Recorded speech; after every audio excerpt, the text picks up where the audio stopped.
Hello and welcome to another episode of Football in Focus. I'm Ryan Downey, joined as always by Kevin O'Connell. We're presented by KO Football and 360 Sports. Kevin, you had some big news a couple of days ago. Any interest in sharing that with us?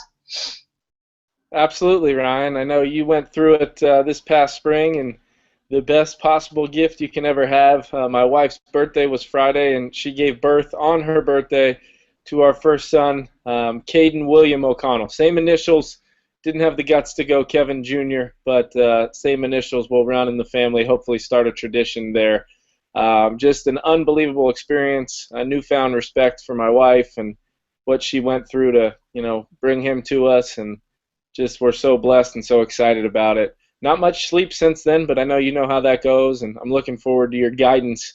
I don't know if we'll use Football in Focus as our medium to share with one another how things are going, but I do look forward to catching up with you about everything.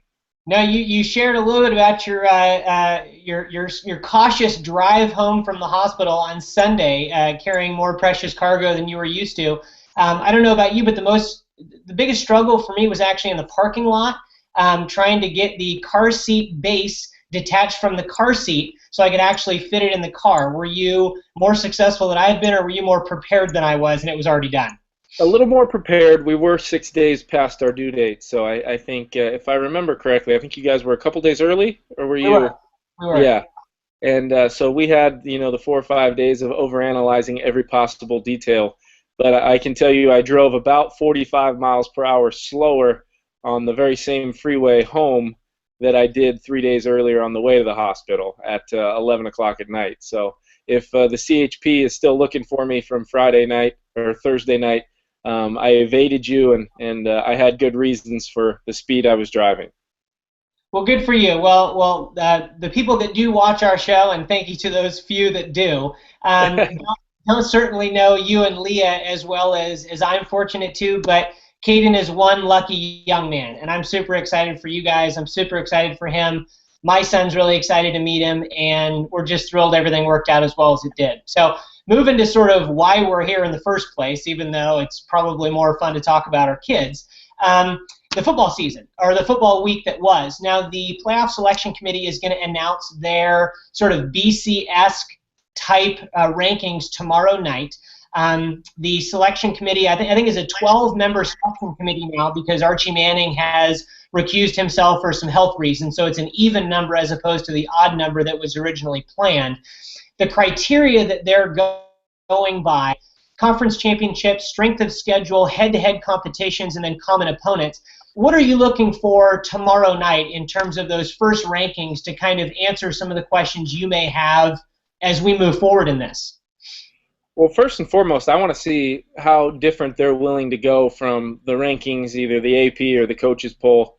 I expect it to be pretty uniform, with Mississippi State, obviously, and Florida State 1, 2, and then kind of where they go from there. The first of the, with Ole Miss losing last weekend, is it going to be Alabama? Is it going to be Auburn? Where's Michigan State or Oregon going to be in that mix? Because there certainly are probably, I would say, probably 6 to 7 teams that are deserving. Throw Notre Dame in that mix as well, as far as who they lost to, where they lost to them, the situation of the season. That's not even taking into account a couple of the Big 12 teams that feel like they have every bit of an argument to get in there too. So I think it's going to be a good starting point.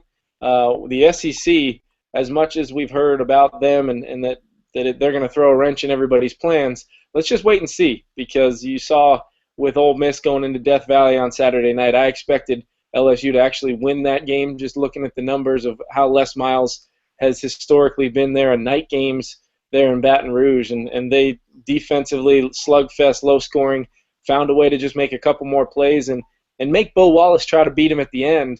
And I think as well as he's played all season, Ole Miss fans would probably agree with me that, they still have that 1 or 2% nervous factor when they're talking about their quarterback, just from his decision-making down the stretch there. Chose to take a shot that was intercepted towards the end of that game.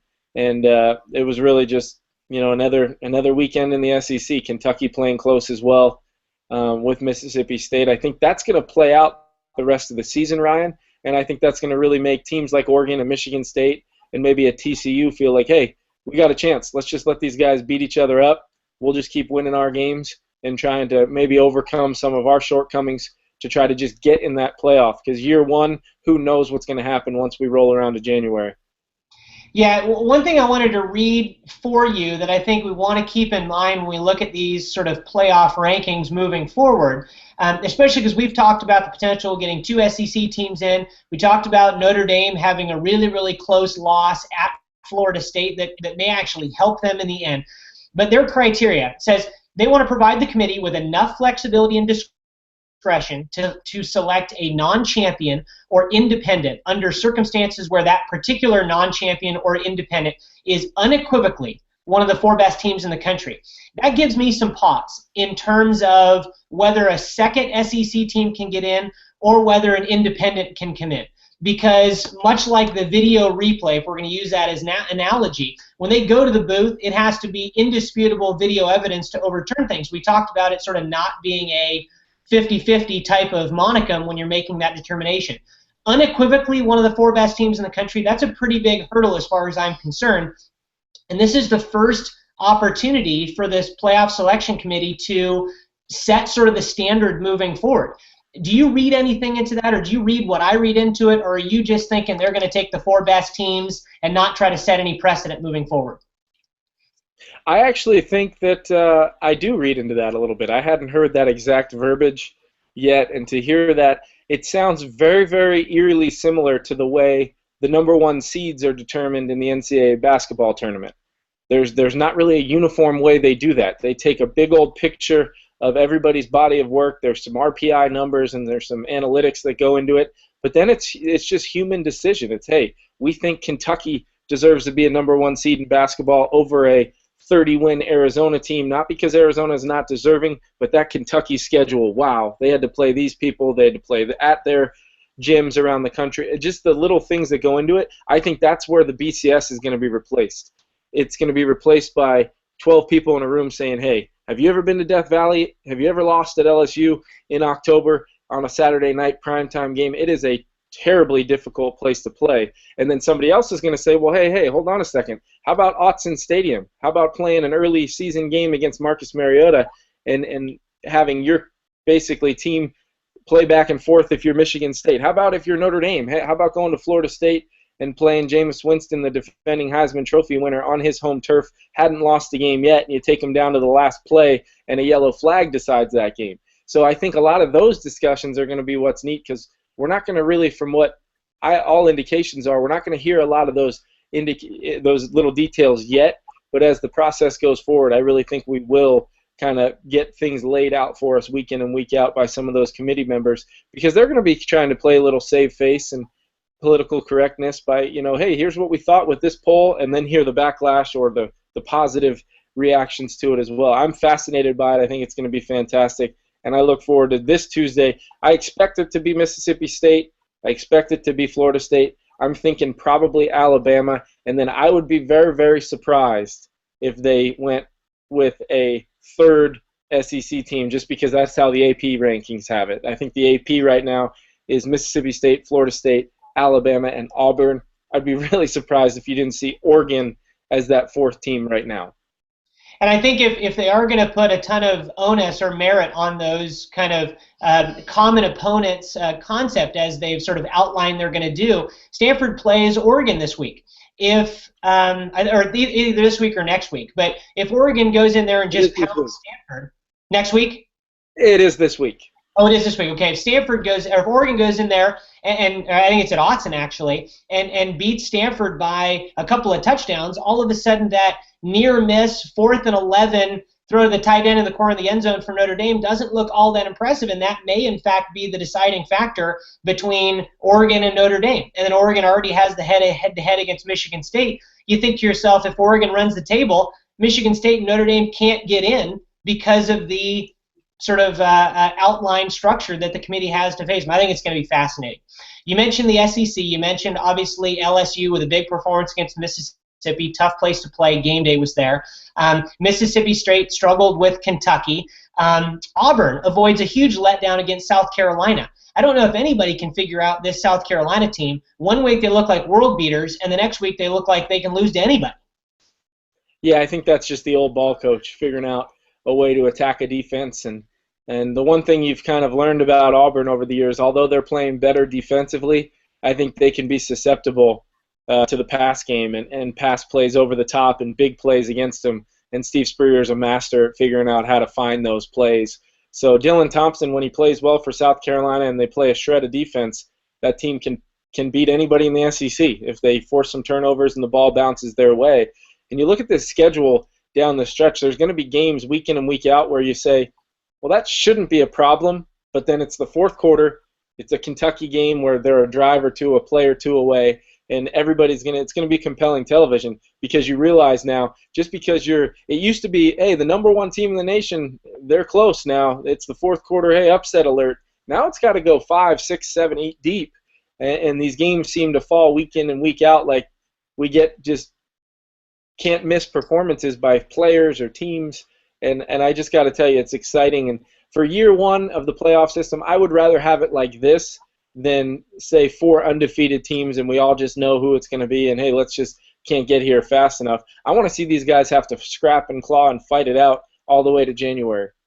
Well, and I think one of the big arguments over the course of the last decade, one of the big arguments against a playoff system was because it would take away some of the just week in and week out grind of the college football season. It would take away some of the importance of the regular season. I think this is playing out where the opposite is true. The regular season is phenomenal, and it's must-see TV. You're broadcasting games each and every week. You're doing studio work where you're analyzing all the other games each week. I think the regular season has actually grown in the level of importance as opposed to what everybody supposed what may happen with a playoff system.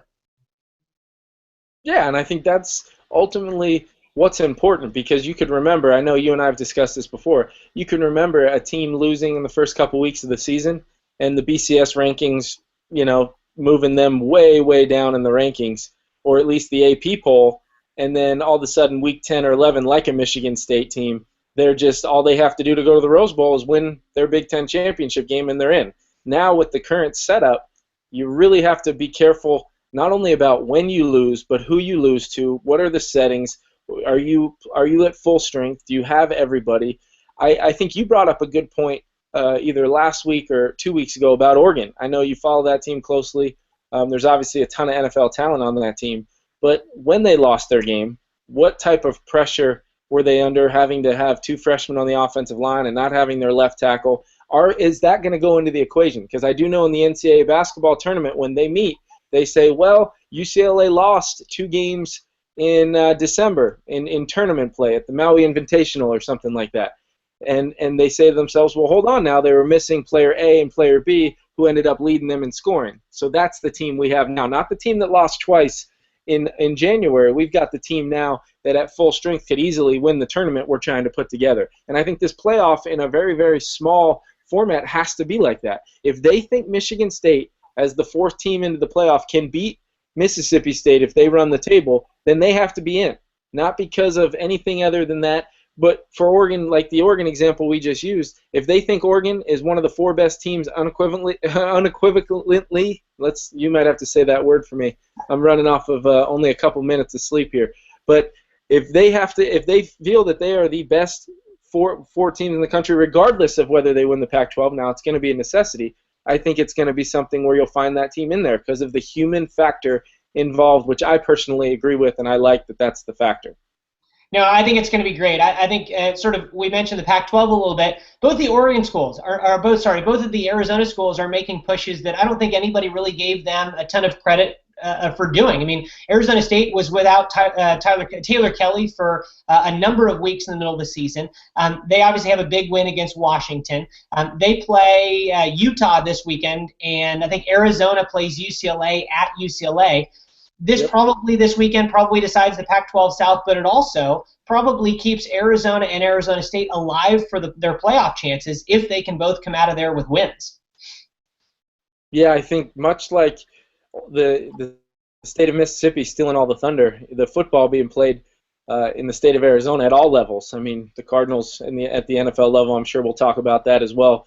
But it's fascinating to see teams that really, I mean, Arizona and Arizona State, power programs, in my opinion, out in the West. But if you talk to people that live in Alabama or Florida or even up in the Northeast, they really don't value the history of those programs like maybe you or I do, being fans of the Pac-12 and living in California, where we see the type of recruits coming out of the high schools that I know that I played against, and that you obviously are out constantly watching football and seeing people both develop young and old alike, but they just don't get the credit as the program. So when you stack up an Arizona State versus, say, an Alabama or an Auburn or an LSU or one of those programs, just the eye test and the the first thing that comes to your head, oh, Arizona State can't be better than Alabama. Well, explain that to me. My job as an analyst is to provide the why, and I think that's what this committee is going to have to do. They better be able to explain exactly why they picked this team over that team, because the teams out west, Arizona State and Arizona, just because they weren't in the running early on or they weren't in the top 10 team of the first week of the season, just go back and look at where Auburn was ranked a year ago, and if they could play a shred of defense down the stretch, we might be talking about them being the national champion a year ago. So the preseason rankings and what we perceive about these teams does not matter. No, for sure. A game that you're doing this weekend, San Diego State going to Nevada, plays host to actually a number of NFL prospects. It isn't necessarily the national landscape game of some of the other ones that we're talking about. A couple of questions for you. Is it going to be difficult, or do you believe it's going to be difficult to be a alum of San Diego State? You played there for your college career, but being an impartial broadcaster, going to Nevada and actually having to be impartial during that game, and what are you looking for on the field? I don't think it will be hard, just because I'm a fan just as much as I am of San Diego State and all the great folks down there. I've had a chance before to meet with and talk with Cody Fajardo, the quarterback from Nevada, who I think plays the game at an extremely high level. Maybe one of those, it's such a cliche, but the guy that is playing the best that you've never heard of, and it's a famous line broadcasters use about guys like Cody. But you're really studying the Mountain West Conference and the type of football that's being played on a weekly basis. Nevada, you look at their losses that they've had. They've played Boise State tough. They go and beat BYU at BYU. They've obviously played a very strong schedule. They're 5-3, right in the mix there in the Mountain West, and they're going to be a very, very tough team for San Diego State to play at home there in Reno. But San Diego State, there's no question that if I'm not working the game, if I don't have a pair of headphones and a headset on, I'm cheering for the Aztecs, but I got to call them like I see them. And if Cody Fajardo goes out there and throws for 500 yards and 5 touchdowns, I hate to say it, but I'll be just as excited talking about that as I will be DJ Pumphrey running for 250 behind that great San Diego State offensive line. No, I think it'll be interesting. I'm excited to watch. It was funny. I was watching some old clips of a young man from UNLV that I'm watching, Devontae Davis, and one of the old games he played against Nevada, you were actually the one broadcasting. So it was sort of funny. I'll have to send you that clip after we're done. Looking at the NFL week that was, we obviously have a game tonight. The Thursday night game was one that you had kind of your eye on, obviously. San Diego, Denver. I know it was a short week. I know San Diego's secondary was banged up. Denver playing at home, they're really, really tough at home. They're a different team seemingly on the road and at home. What happened to San Diego? Why was this a different result than some of the other games where they played a little bit better? Well, I think you got to start out and say that first and foremost. They didn't play very well. I mean, Denver and Peyton Manning, with everything that was kind of the momentum they've had moving forward ever since he broke the record, that offense is just a freight train right now. And if you're not going to play ball control, if you're not going to figure out a way to score points, if you cannot stay on the field and have success on third down, they're just going to keep coming. And you might stop them once or twice. You might get them into a favorable down and distance and get them off the field. But he's going to be coming right back with adjustments in game that most teams take 2 or 3 weeks to do. And the Chargers flat out lost the game at the line of scrimmage. I thought the offensive and defensive lines were poor at best. And I think that for Ronnie Hillman to run the ball the way they did, running through huge holes whenever he felt like it. I get that they were playing some split safety, 2-shell defense, but there's one thing to be gashed in the running game because of alignments and missed tackles, but there's another thing when you flat out are just getting blocked off the ball and your defensive tackles are not getting any movement. They're getting double teamed and causing the linebackers, which I think is a big issue on this Charger defense right now. I love Donald Butler, the middle linebacker, signed an extension a year ago. I think he's a really solid player. but I think he's struggling a little bit to trigger and get downhill in a hurry and make impact plays. A lot of the times you're seeing him make tackles, they're 5 and 6, 7 yards down the field, just not going to get it done. And then offensively, the way you beat the Broncos is ball control. We just said it. You win the time of possession. You make big plays when you have to, and they have the quarterback to do that. He kept them somewhat in the game, but they just asked him to do too much, being Brandon Oliver basically having negative yards rushing all the way into the fourth quarter when he got a couple long runs there, and he was fighting off people in the backfield all night long, defensive linemen and linebackers just in the Chargers' backfield. They didn't protect the passer very well, and when you do that against maybe the two best outside linebacker defensive ends in the league right now, and DeMarcus Ware and Von Miller, you're going to lose the football game, and that's basically what happened.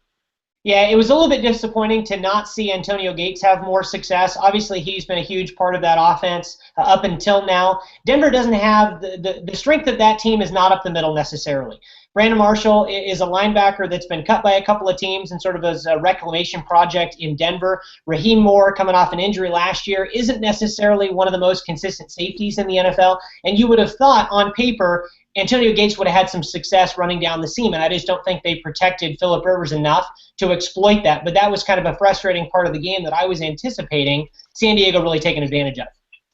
Yeah, and I think you can look at the signing of T.J. Ward, who I know has had a huge impact there. Maybe not, fantasy football, maybe not statistics, interceptions, and things like that, but he's an impact player on that defense that has really struggled at that strong safety position for a really long time now. They've tried to sign some veterans at times, whether trying to replace a John Lynch or Brian Dawkins or things like that at times. But T.J. Ward is providing a physical presence. He matched Antonio Gates a lot of time in man-to-man.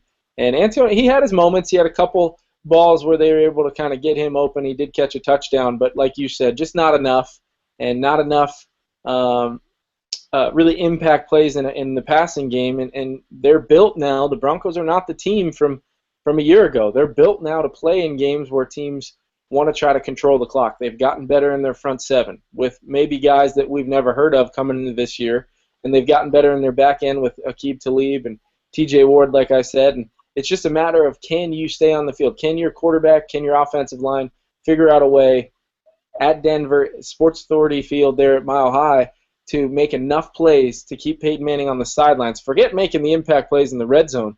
Stay on the field and win the field position battle instead of giving him short fields and 50 or 60 yards to go. The Broncos can do that in the snap of a finger, as we saw Thursday night. Yeah, we talked last week. I think the Thursday night game last week was New England versus the Jets. I had you sort of talk through some of those implications and what happened because you're so familiar with both of those organizations. The Jets had a rough week this week, losing pretty handily to the Buffalo Bills despite Sammy Watkins deciding to celebrate seemingly at the 20-yard line going in. Geno Smith gets benched, I think, for the second time this year. What are they going to do? They obviously made the big splash trade for Percy Harvin. He dropped a long ball, so that necessarily didn't pay off immediately like they were hoping.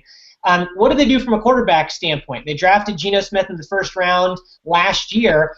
Do they draft another quarterback in the first round and just sort of turn the page? What does John Idzik do if he keeps his job?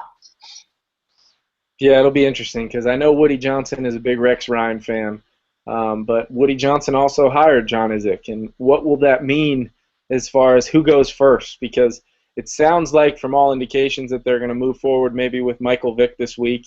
What will that mean?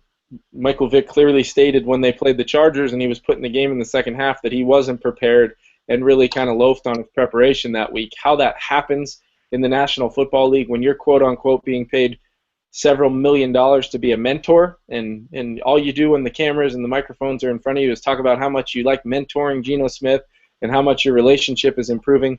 Well, if you're not putting in the preparation, why would the guy learning from you try to put in any kind of preparation or the proper preparation? So I think that, first and foremost, their problems start at the quarterback position, because I think Marty Morningwig's got one hand tied behind his back trying to get big plays, trying to show Rex and John Idzik that their offense can move the ball and score points. But they're a ground and pound team. That's what they need to be. Any plays in the passing game need to be made off of the run game with Chris Ivory and Chris Johnson behind that offensive line. I disagreed with the Percy Harvin trade because you trade for him and you put him out at the X position. You tell everybody in the league he's going to play the X. He's going to be our number one. Percy Harvin is not that guy. Going back a long time, even to his college days and when he was with the Vikings.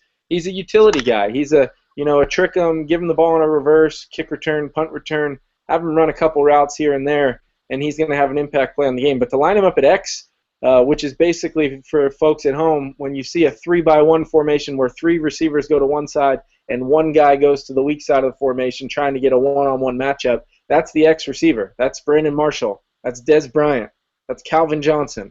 You can move them around the formation a lot, but where they make their money is over at that position because they require teams to double team them, and then it opens up things for everybody else. Percy Harvin, to me, other than if I have a speedy corner, I don't really worry about him as a technician route runner getting open. So you're not going to get that. You're not going to get the double teams over there. It's not going to help Eric Decker. It's not going to help Jeremy Curley, and it's not going to help Jason Morrow. So you're going to basically have an impact player that does all the things that an X receiver is not responsible for doing.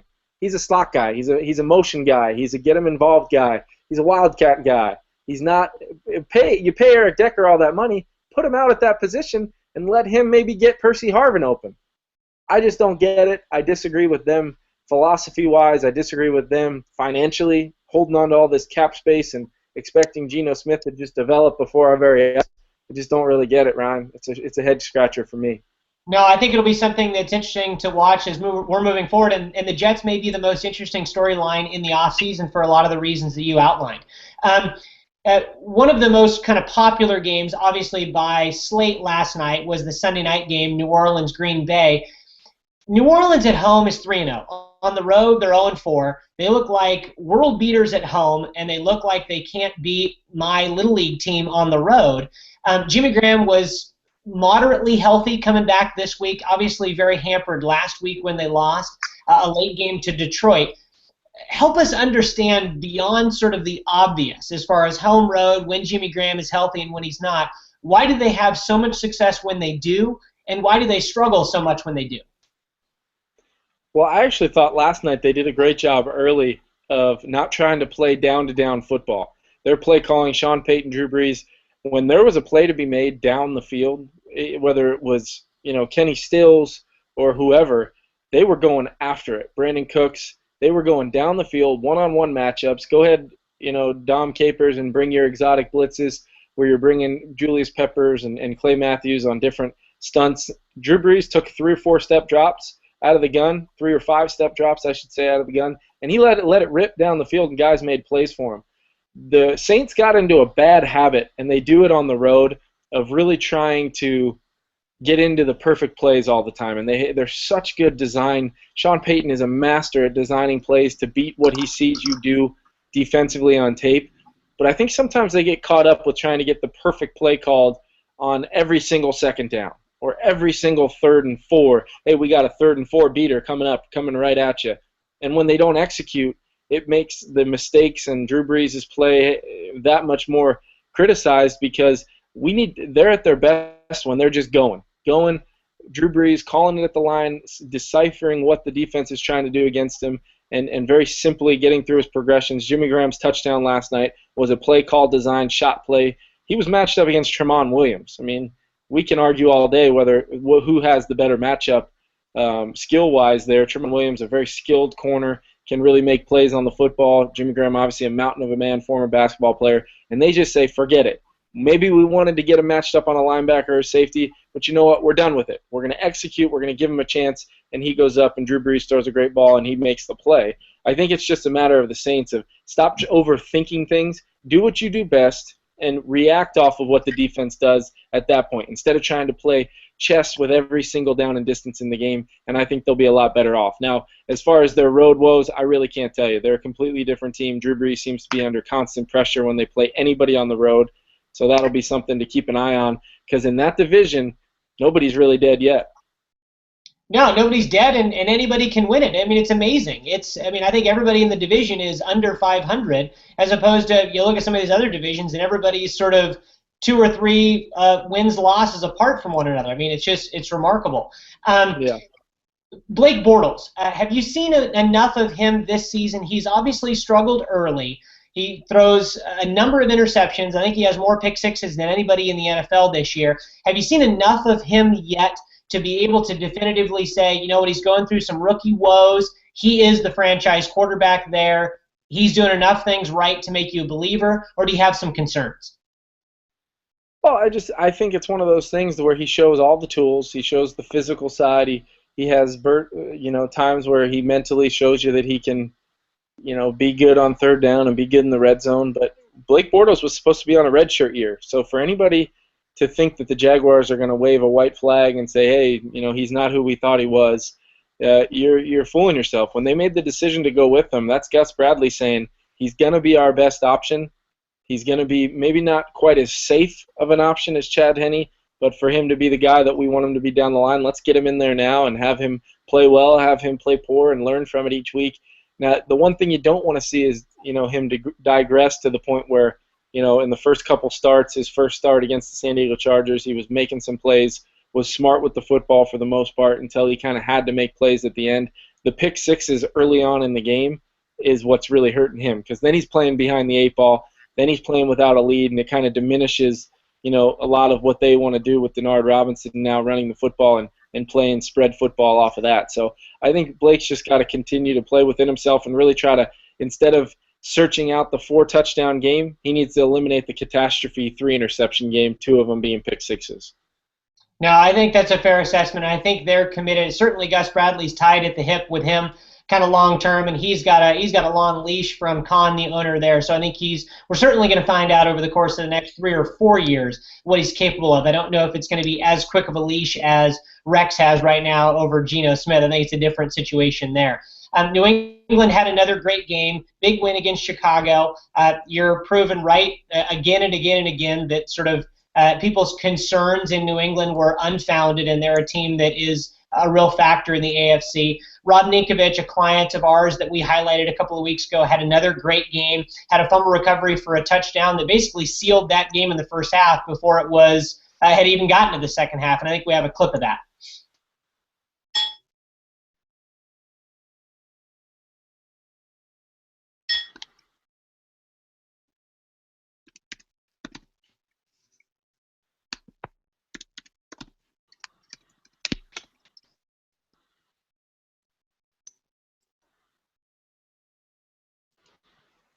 Yeah, Ryan, Rob's always been one of those guys that can make plays, just like you saw right there. I know it was a little hazy, but he's talk about a guy that does it the Patriot way. I mean, you think of guys like Ninkovich or Julian Edelman or Matthew Slater, just guys that show up every day, realizing they're one of 53. And I know it's cliche, but they really do play maybe the best team football in all the NFL. And Tom Brady and Gronk and all those guys get a lot of the headlines, but that roster wins a lot of football games with the back end of their roster just being flat out better, more prepared than the back end of a lot of other teams' rosters, including the Chicago Bears on Sunday. Yeah, no, I think that's absolutely true. He's had a heck of a season. I'm sort of excited to see where the Patriots are going to take this thing after taking some criticism early in the year. We've got a Monday night game. As a fan, I hope it's competitive with Colt McCoy starting his first game for Washington this year. I don't know what's going to happen there. Dallas's defense has been surprisingly one of the best in the NFL. As a fan, I hope it's not a blowout. I fear that it's going to tend that direction. But we'll both sort of watch along with bated breath, of course, as another Monday night game comes. Kevin, you're going to have to let us know when the hospital bracelet leaves your wrist. Mine stayed on for about a week after I brought the baby home, and I would imagine that you're going to keep that thing on quite a while as a nice memento of that experience. So congrats again on the baby. Give Leah and Caden our best. Hopefully we can see them on the show here in the upcoming weeks. But, yeah, enjoy this weekend. Enjoy the broadcast in Nevada next week, and we'll talk soon. Brian, I appreciate it, man. Thank you for another great week, and looking forward ahead to not only great college football action with this playoff kind of getting sorted out, but you said it today, the NFL each week it's getting more and more exciting. I look forward to catching up with you and all the people watching each week here on Football in Focus, man. Take care. All right, buddy.